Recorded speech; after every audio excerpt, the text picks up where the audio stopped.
Help, I'm losing my Hoya matild. I don't know what's happening, you guys. This is my variegated Hoya matild. It came with 2 leaves. It grew a tiny new one. The new one fell off. And now this one is turning yellow and has brown spots on it. I don't know what's happening. This is probably going to just pop off. I also have my Hoya angleriana in the same cup.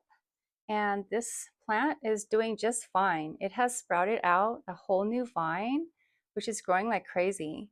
And I propagated this plant. So I do have a second one of these, but my variegated Hoya matild, I'm not sure what's happening. So I don't know if maybe it's competing with the Hoya angleriana. I don't know if Hoyas do that with each other, if they compete with each other. So maybe it wasn't a good idea to put these two together in the same cup. I don't think it's the substrate because the angleriana has been in here for a very long time and it's doing wonderfully. So I'm going to take the Hoya matild out and repot it into a pot by itself, and hopefully I can save it with this one last leaf. All right, let's take this guy out and see what's happening with the roots.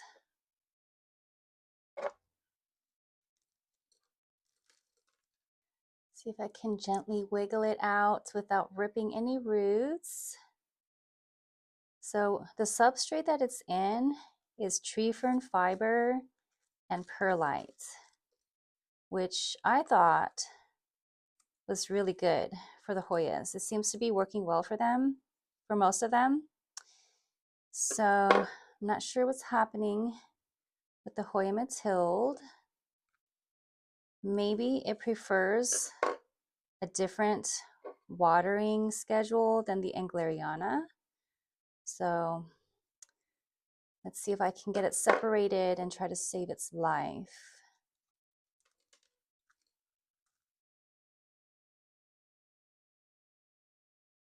That's what the roots look like. I was a little hasty when I pulled that out. I think I might have ripped some roots, but I think it's because it's entangled. The roots are entangled with the angleriana's roots. So hopefully I didn't cause it too much trauma, but I'm going to put some rooting powder on my Hoya matild. So that's good. And here's a new cup for my Hoya matild. The roots look just fine. Like they're white. They don't look like they're suffering from root rot.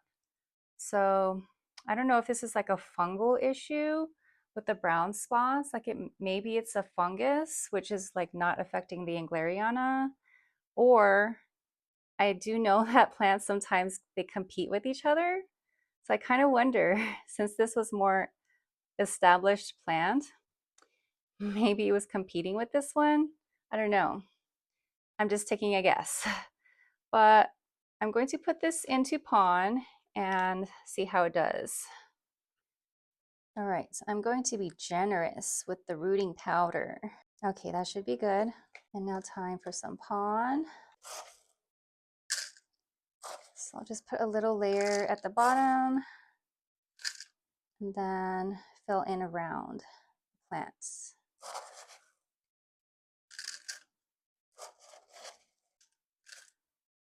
I will be very sad if I lose this plant. It's another expensive plant that's dying on me. I had a variegated snow-capped begonia, which I spent a pretty penny on. I think that was about $35. This one I spent about $30. So, I mean, that's outrageous to me. For me, I don't normally spend that much money on plants. So, let's see. Let's hope I can keep it alive. But I'm wondering now if maybe it is more expensive because it's harder to keep alive. Like maybe it's uncommon because it's just a more finicky plant. I don't know. Does anyone out there have experience with these? The variegated Hoya matilds? Because my regular Hoya matild is one of the easiest plants of all. It's so easy to take care of. So I was thinking that this would be the same, but I guess that's not necessarily true. So I wonder if the variegation makes it a little bit harder to take care of. I don't know. Let me know. So I've got it potted up in the pond, and the pond is a little bit moist, so I'm not going to water it until maybe tomorrow or the next day. I'll check the dryness of the pond. I want the rooting powder to stay on the roots, so I don't want to like flush it off right now. And these have both been in my cabinet. I guess I'll put them both back in there. I don't want to change the humidity level of this and put it into even more shock. So wish me luck with this, and please let me know if you have any advice. Well, that's not cool. I'm not sure what's happening with my white princess here, but ever since I chopped off the top, I propagated the top portion, some of the leaves started to yellow, and now the entire plant kind of has like brown spots all over it. So I don't know what happened. I'm wondering if the plant got an infection maybe from the cut, which is weird because I sterilized the knife that I used and the top cutting's doing great. But I don't know, maybe something landed on the cut and like infected it or something. I have no idea what's going on. Either that or maybe I over fertilized it. I don't think I did, but it's a possibility. So sorry. So here's a closer look. So I mean, that's yellow. But then if you want to take a look at the leaves, I have like the brown spots. Maybe someone out there can help me identify what this is. So that's what the brown spots look like. This is the newest leaf right here. So I guess that looks all right, except for that one tiny brown spot there. And there also is another leaf coming out, which that's a good sign. So I don't really know what to do for this plant, but I'm just gonna pull off the yellow stems, and the rest of the plant looks all right. It's weird that the yellowing is only happening on one side of the plant. Like it's only on this side. Like these leaves are okay. And at first, when the leaves started yellowing, I thought maybe I had underwatered it. Maybe it was just dehydrated. But then like the three leaves all of a sudden just turned all yellow, and then the leaves just dropped off by themselves. So it's interesting. I don't know. But I have good news. The mother plant has decided to give me a baby one. I have a pup. There's a pup in here. Let me show you up close. There it is. Precious baby. It's already got one really beautiful leaf here. And these are not too bad either. So I'm going to rescue this little guy. I say rescue as if I actually know what I'm doing. Actually, what I'm going to do is experiment with it. So I'm going to unpot that little baby plant and I'm going to put it in pond, of course, my favorite substrate. But first, I'm going to get the yellow stems off of this thing. All right, let's see if this thing just plucks off. Yep, that came off very easily. That's what it looks like. Yeah. Next one. Wow, it just came off so easily. And that part looks pretty good. I don't know, it's like really satisfying to pull these off. So I am going to wash my hands after touching these just in case it's a fungal thing. And like maybe that part of the plant was weaker than the other. Like I don't know how that works, but I'm gonna go wash my hands. So I got myself my neem max just in case it's a fungus. So I think this does like kill fungus. I'm just gonna like spray the whole plant with it. Some people hate the smell of neem oil. It does kind of stink, but I don't hate it. I don't mind it.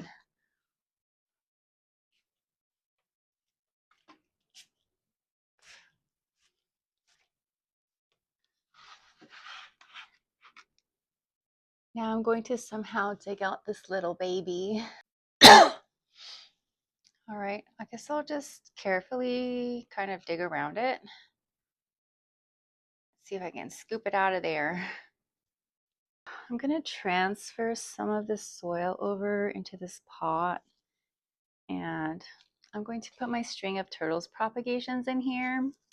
So I don't think people recommend like reusing soil for other plants, but I'm going to because I have so many. Like my string of turtles exploded.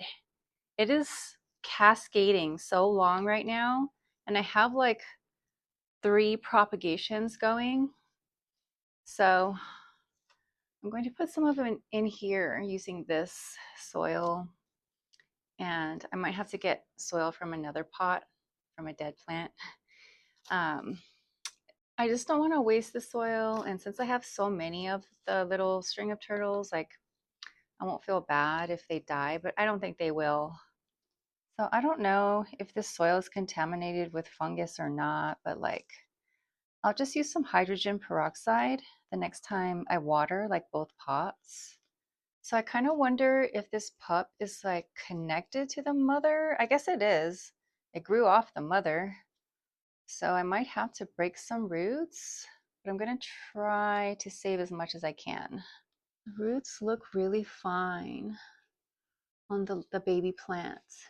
They're super thick on the mother, and I'm gonna leave the mother in this pot, which is why I'm trying to dig the baby out like this. I don't think I need to repot her. She's my propagation plant.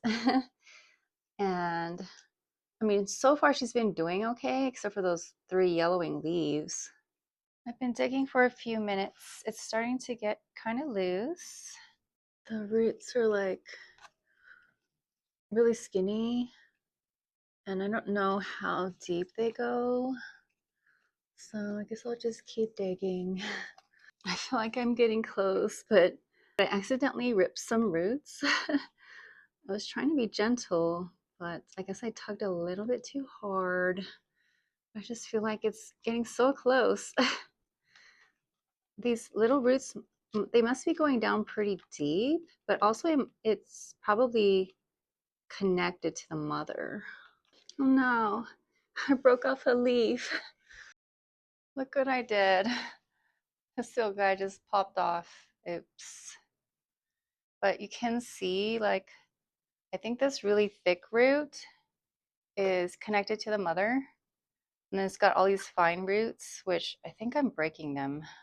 I am doing a horrible job of trying to get this baby plant out right now. This is my first time ever trying to do this, digging a pup out.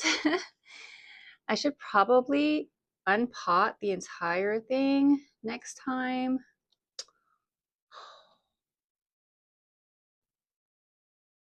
So I think that's like an umbilical cord.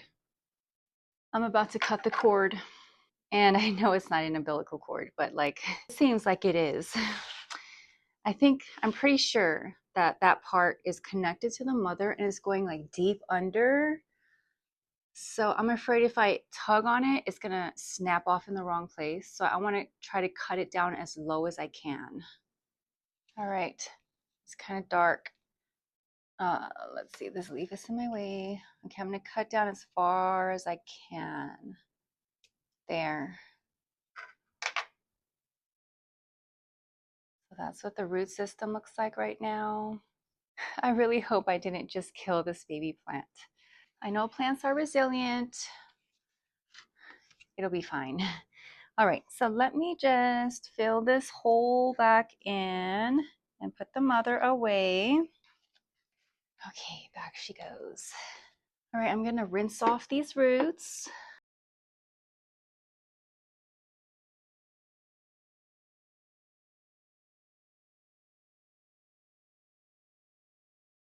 Soil makes me sneeze every time. So I'm gonna rinse the roots in some hydrogen peroxide. I'm gonna dilute it in the water just in case.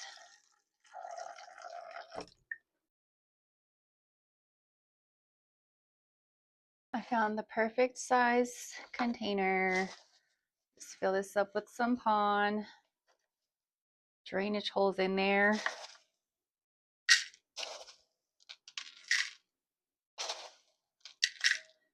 All right, this is gonna be your new home. I hope you like it.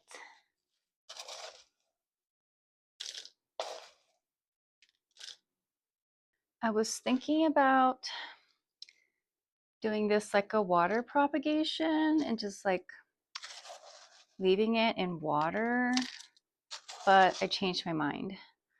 I'm just gonna put it in pond like I usually do and just see how it goes. This is all experimental. Since it's my first time, I'm just going to see what happens and learn from my mistakes. So hopefully I'm not making a mistake. And the sun is setting, so it's getting dark again. All right, filled all the way to the top. Perfect. Yay. So I'll start giving it Super Thrive from now on. Oh, it's so cute. I love baby plants. Look, how cute is that?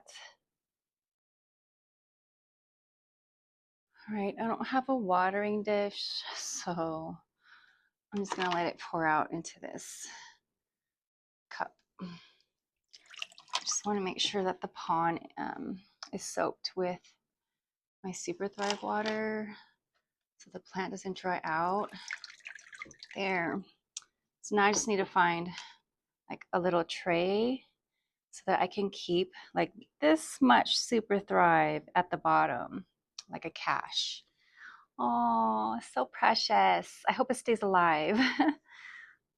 Time to take care of my string of turtles. So this has been in, well, these have been in my prop box for weeks, many weeks. I don't know how many, but they are ready to come out. They're all rooted. And now that I have this little pot with the soil in it, I'm just gonna lay them on top and I'm gonna show you what it looks like up close, because it's weird how like the roots have grown out like pretty much every node. So I'm just gonna have to like lay them on top of the soil. All right, there they are. And let me see if I can pull this out. It's funny how the roots go inside the pond. It's like they're deeply rooted in. There. It's like a piece of jewelry. Yeah, so the pond is stuck on there, but that's fine. It's okay to have some pond in the soil. I'm just gonna lay them like on top, and then I'll push the roots inside. All right, so I'll just use this pokey thing and push the roots in the soil like that. I think that should be good. Here's another one.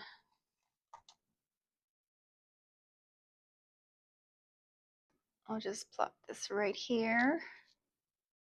I wonder if I should cut it lower. I think I should cut my pot lower. All right, I've decided I need more soil. So I'm gonna take this out and start over.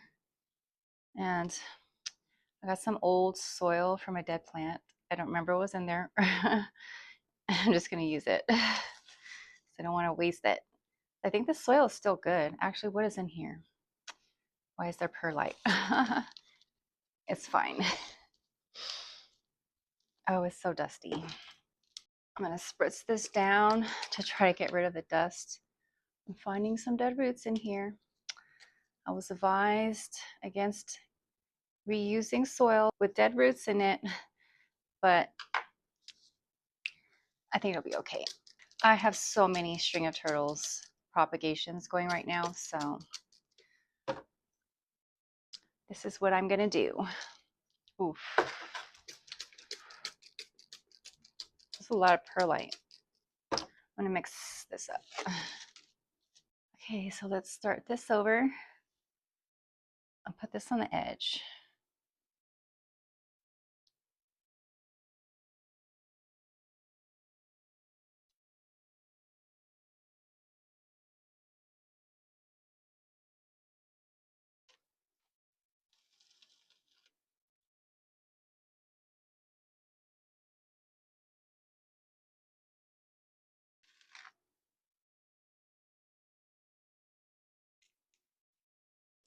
That is complete. And it was interesting, like as I was pulling them out of the prop box, some of the roots had stuck to the plastic. So I had to like really pull them off. My Scindapsus is in here too, and it's rooted and it's ready to be potted. I just don't have a pot to put it in. So it's gonna have to wait. I don't like using this pot because the water, like, it's kind of like a terracotta pot. So I should probably use this for one of my cactuses. I also have my Hoya grapes, the roots, and it's been in here for months. It's probably dead. What do you guys think? I'm just holding on to this dead twig. I guess I'll throw it away. So that's all I got in me for today. I'm gonna put my string of turtles pot now into my cabinet and see what happens in there. Hopefully it explodes just like the other one. And the other one has outgrown its little pot. Let me just show you really quick. So I've already shown an update on this in a previous video, but it has grown even more. It's gotten longer and it's filled out more at the top. I feel like I guess it's not really outgrown its pot, but it's getting close. I have some updates for you guys. So I think it's been about 12 days since I decided to repot my Hoya matild. And here she is. Luckily, I still have one leaf that is alive. Hopefully, the rest of the plant is alive as well. I cannot see the roots at this point, so I really don't know how well the plant is doing right now. All I can tell you is the leaf is still attached and green, and the dead leaf is completely browned and yellowed, but it hasn't popped off just yet. I've been trying to get it to pop off, but it's still attached. So hopefully this thing is gonna make it. But I will definitely keep you guys updated on the progress of my little plant here. Okay, I have bad news. So the next plant I was gonna show you the update on, I just looked at it right now and I discovered that it has spider mites. Oh my gosh, they're back. So I've only ever had spider mites affect two of my plants. They were both ivies. One of them was green, one was variegated. Other than those two plants, I have not had spider mites on any other plant until now. And they are on my philodendron white princess. So I guess that explains the brown spots that it was getting and maybe the yellowing leaves. Except when I was looking at it before, like I did not see the spider mites, and maybe because they're just so small. But today, just now, I saw some webbing, which I will show you in a close-up right now.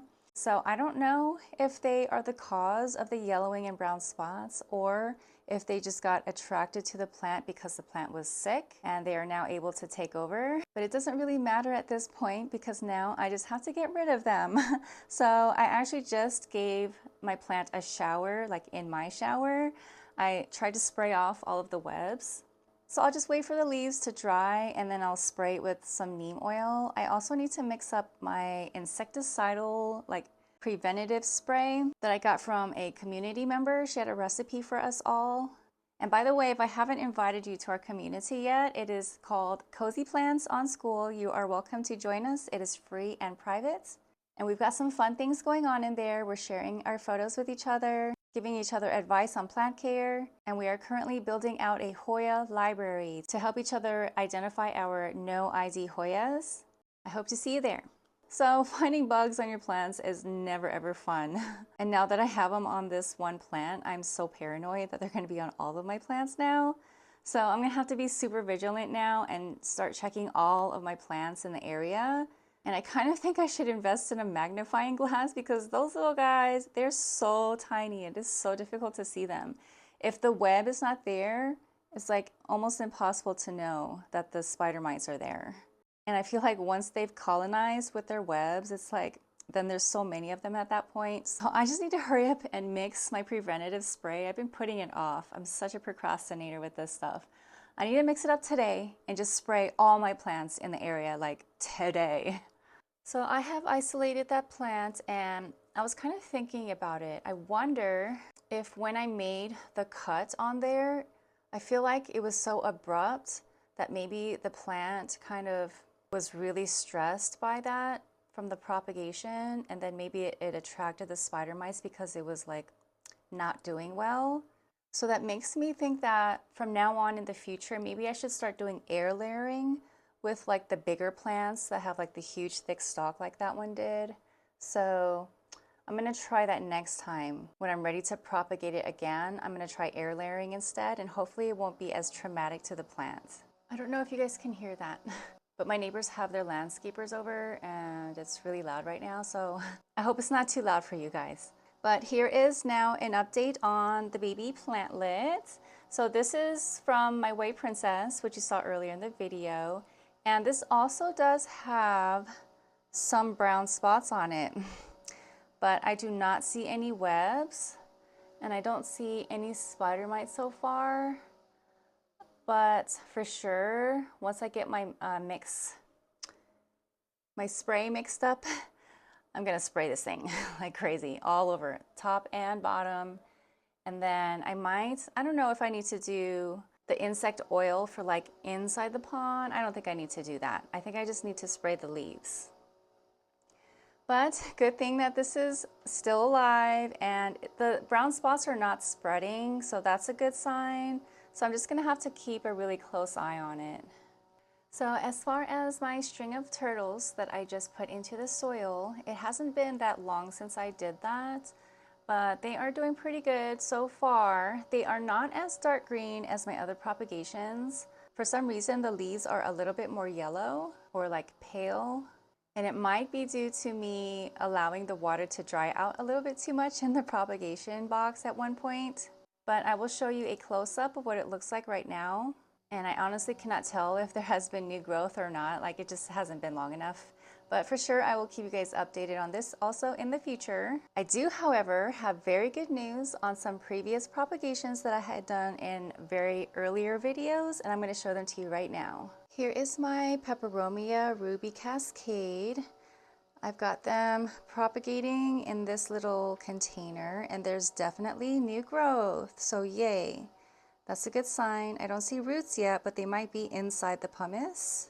I have probably pulled out about half of the leaves that I put in here. Like they just turned black like that. So that's rotted. I'll throw that out. And something that I have noticed with the Ruby Cascade is that it does not like having wet leaves. So when I had this container completely closed, it was getting 100% humidity. A lot of the leaves just rotted super fast. So I kept the lid a little bit open so that the humidity wouldn't be so high. Like I was trying to prevent condensation from happening on the leaves. And so that seems to be helping. So just a word of advice, if you ever do decide to propagate this plant inside a container like this, I would not do 100% humidity. And that is just based on my experience. Also, here is another win. This is my Epipremnum pinnatum albo, and these were propagated only from sticks. So now I finally have one leaf fully unfurled, and it's so beautiful. And then as you can see, there are other leaves unfurling at the moment. There's one right there, and I think that's one right there. And now for my final update of the video. There is the top cutting that I took from my white princess. No brown spots, and there's the newest leaf that just unfurled as it's been propagating. I just got it in water with some, I don't know, there's like leftover perlite or something in there. I need to give it more water. I also need to repot it. I'm gonna pot this into pond and see how this plant does in there. But I'm so happy that there doesn't seem to be spider mites on this one. I think the yellowing on these leaves is from dehydration. I just wasn't watering it enough. So I'm so happy that I could have a good, nice, clean cutting. And as you can see, I also have my Rhaphidophora tetrasperma in here. I had to take a cutting of that also, but I'm gonna save that for another video, maybe the next one. So thank you so much for watching. If you are a part of my community and you made it to the end, drop a green heart down in the comments so that I know that you're here. Hey, and until next time, have a great day and enjoy your plants.